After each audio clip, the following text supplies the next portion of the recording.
BC. Wow, it's been a while. It's been a month maybe since my last video. Feels like a long time, especially because there's been a really great vibe going on. Mike's typographic videos, the whole thread of that has been really fantastic. I've just been really busy trying to make some time to show some records and stuff, so I'll probably shoot a couple this afternoon when I've got the chance. And yeah, anyway, I know Mike, when you made that first video, you used to mention that you had me very much in mind.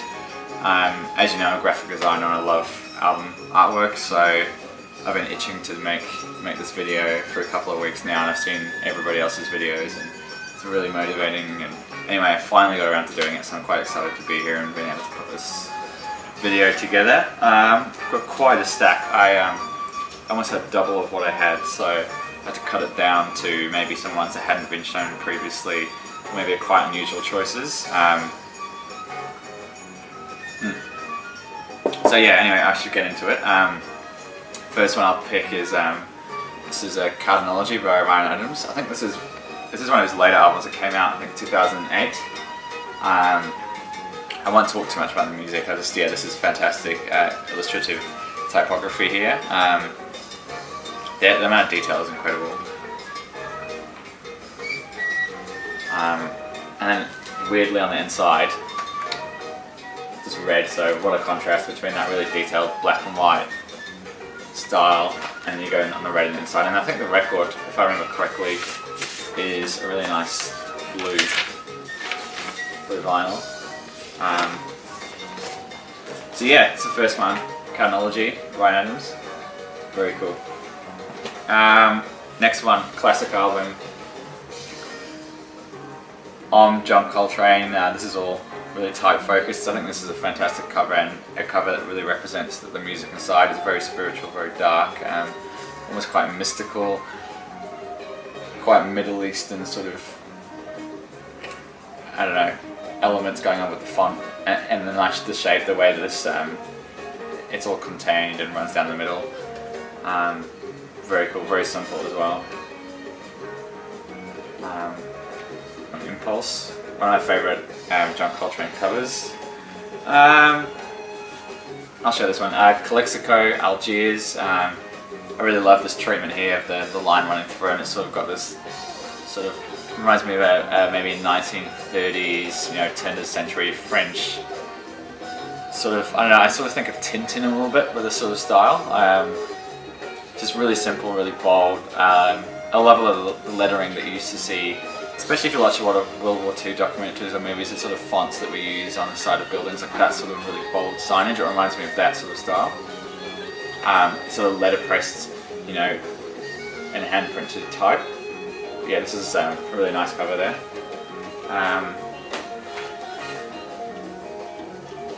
If you know this one, you know this one. This is Godspeed You Black Emperor. New slow write for New Zero Canada. What can I say? It's just, I've actually forgot what the translation of this is. But yeah, this is a really simple cover. Just a really nice copper or bronze gold foil on here. Really simple type treatment. Just shows, I think this is Arabic. Arabic as a font can be really beautiful, and it's not just the English language we're talking about here. But yeah. There we go, it's just the same thing on the back, just gold foiled. Beautiful, really nice EP. Okay, I picked this one because I think serif fonts are really beautiful and they're so underappreciated. Just the way that it, maybe because I'm a designer, a lot of people might not even notice or care, but just the way this font sits together so well and so nicely, and the words lock together quite nice, and it's just a really clean, well spaced out font. And it's printed on a really nice stock here as well, and there's a bit of debossing going on in the images. It's just a really nice package. I don't know, I just like the simplicity of it. It's not over the top.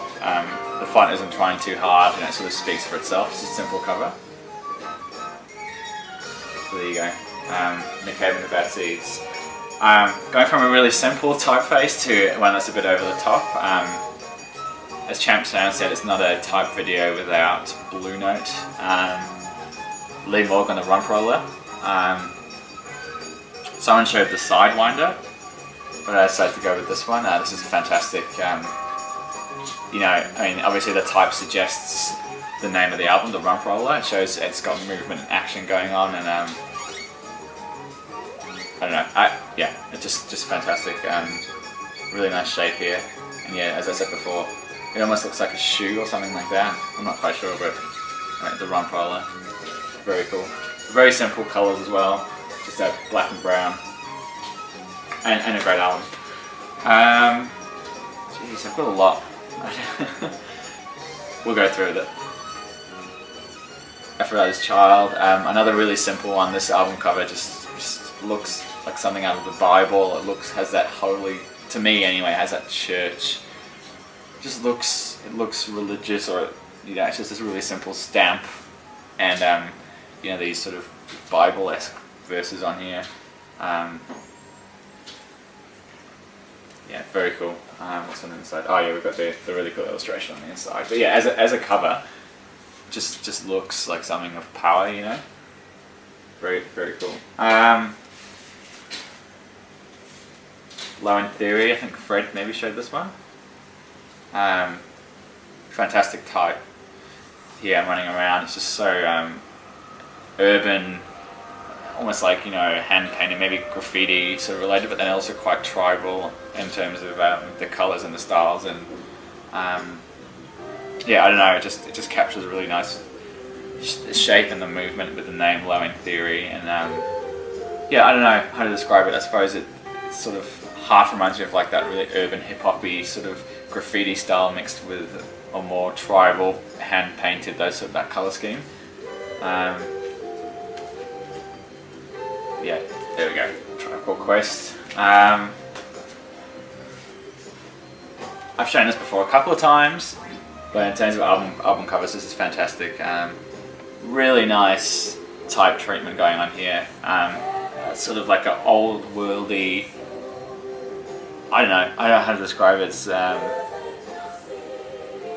sort of like what you would see in an old ad for a foreign, it's a faraway place. You know, it's one of those postcards. It speaks for itself. Just yeah, really nice detail on here, very ornate, old, beautiful. Yeah. Anyway, New York and Soul. Going from an old world sort of cover to a very sort of 80s throwback cover. This is M83, Before the Dawn Heals Us. It's so simple as this cover. It's just a really amazing photo of a skyline, and this just comes through and just sort of really reminds me of some sort of 80s movie or 80s throwback or something like that. But doesn't even have the full name of the album. It just comes on the top here and just got M83 coming down. It's just quite dramatic. And on the back, almost the inverse of that, the type coming in from this way. Yeah, so there we go. Very cool. I really like that one. Solaris, the font speaks for itself. It looks like a really nice retro futurist sort of thing happening. Very blocky, just really simple. Use of lines here. There's no internal circles or nothing. It's just, you know, just going to zero. It runs all the way through. Yeah, really simple cover. But yeah, and that font really captures the essence of that sort of sci-fi, the theme going through with the movie and the soundtrack. Last one, not really an obvious one, High Violet by the National. So we've got a nice bit of type here that's got a nice silver foil stamp on it, and then through here we've got words, the handwritten words from, I think it's bits of lyrics from the album. Yeah, I think this was, 2010? This was Trouble Will Find Me, and this is one before that. So yeah, there we go. A photo, but yeah, this is really, I don't know, on the back, the nice contrast there. Really nice layout. very cool cover. High Violet. Alright, there we go. That happened to go quite quickly. Yeah, anyway, my great idea for a thread. As you know, it's right up my alley. Very excited to pull those out. I had a lot of fun digging through the collection and picking out stuff. Some stuff in the background too that I also really appreciate as album covers, or type covers, but I didn't want to talk about them. So yeah, there we go. Thanks for watching, everyone. Hope you all enjoyed that one. I'll see you all soon.